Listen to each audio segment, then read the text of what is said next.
In 1940s New York, down on his luck, Stanton Carlisle endears himself to a clairvoyant and her mentalist husband at a traveling carnival. Using his newly acquired knowledge, Carlisle crafts a golden ticket to success by swindling the elite and wealthy. Welcome back, movie watchers. Thank you guys for stopping by my channel. Today we're going to be talking about the new Guillermo del Toro film, Nightmare Alley. This is actually a remake of a film that was released in the 40s, which I have not seen, but I am very curious to check that film out. Nightmare Alley was a very solid film. I enjoyed this movie. This stars Bradley Cooper, Rooney Mara, Cate Blanchett, Toni Collette, Willem Dafoe, Ron Perlman, and Richard Jenkins. This has probably one of the best casts I have seen in a film this year, besides maybe films like Don't Look Up. But they really utilize the cast very well within this film. We are introduced to Bradley Cooper, who's down on his luck. He joins this carnival.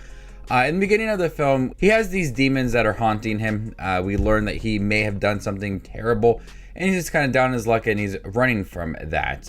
But he joins this carnival, kind of soaks in everything that is happening. Very, very quiet performance in the beginning of the movie. We really don't know much about this guy, and we just see him taking in all this information, watching people in their acts. And the film, it seems like they're not really developing the characters because he's absolutely so quiet. But as he's starting to soak in all of this knowledge and starting to ask different people about their acts, the character starts to evolve.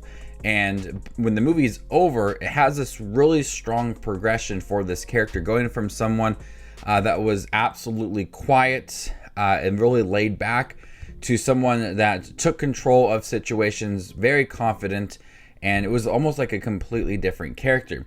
And this movie, I feel, is like separated into two different movies. We have the first half of the movie, Bradley Cooper at this carnival, and he's becoming close with Rooney Mara's character, and Willem Dafoe is running this carnival. And we have Ron Perlman, and we have Toni Collette and her husband, and he's starting to learn everything from Toni Collette's husband.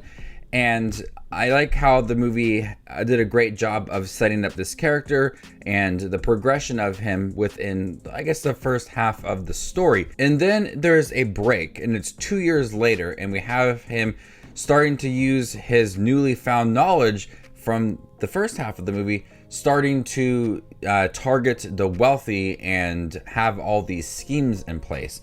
And so it feels like it's two separate movies, but Guillermo del Toro directs one of the best looking movies of this year. It is beautiful to look at. The first half of the movie is very dark. It's gritty, but it just has such a nice look to it. It's a very well looking film. It just looks beautiful despite it looking gritty and dirty at times. The cinematography and the direction are outstanding. And then the second half of the movie, there's this clear transition to more power and more money. Everything starts to look very clean and very rich, and the texture and the details to it all really, really stands out. And he starts to have this relationship with Cate Blanchett's character, and together they're starting to scheme the wealthy. And so two separate really stories going on, but I feel each part is doing a fabulous job developing Bradley Cooper's character. And then we get a little more of Rooney Mara. She is very quiet in the film too. She has her own act, but she starts to develop this relationship with Bradley Cooper, and they have really good chemistry in the movie. When he is introduced to Rooney Mara's character, that's when he starts to kind of open up. He starts to be a little more happier, and we see that character start to evolve a little bit into someone else. So the acting in here is really good. Bradley Cooper gives one of his best performances. It did start off very subtle, very quiet, but that was meant to be. That was the way that the character was brought into the movie, and he had these demons, and He was trying to, move past it. And we had the character change, and he's happier, and then he's wealthy, and he's confident. We see that huge growth for that character throughout the movie, and it's definitely worth watching, because by the end of the movie, you're going to have someone completely different from the beginning of the movie. Cate Blanchett is very mysterious in the movie. I liked the first half of the movie when it focused on the carnival. I liked all the different acts that were going on and some of the relationships that were developing, like Bradley Cooper and this clairvoyant and her mentalist husband. Watching Bradley Cooper kind of like lurk in the shadows, take everything in, and then utilize it for himself, makes everything about the character work for the second half of the movie. When you go back and look at how this character was in the first half, it all plays nicely into how he was later on in the film. I must say though that for a good like 30-40 minutes of the movie, the first 30-40 minutes, it moved very slow. I wasn't sure what the overall story was going to be about, if it was just going to focus on Bradley Cooper at this carnival, and that was about it, since I have not seen the original movie. There's really no hint to what is going on. It's just kind of free. It just feels aimless at times, and the performances are really good. They're very quiet and subtle, and that adds to like the tone of the movie for the first 30-40 minutes of it. I really don't know what's going to be going on if you don't know what's happening later on in the movie, but once you start to pick things up and learn about the character and his motives, that's when the movie starts to become more entertaining and more dramatic and horrifying.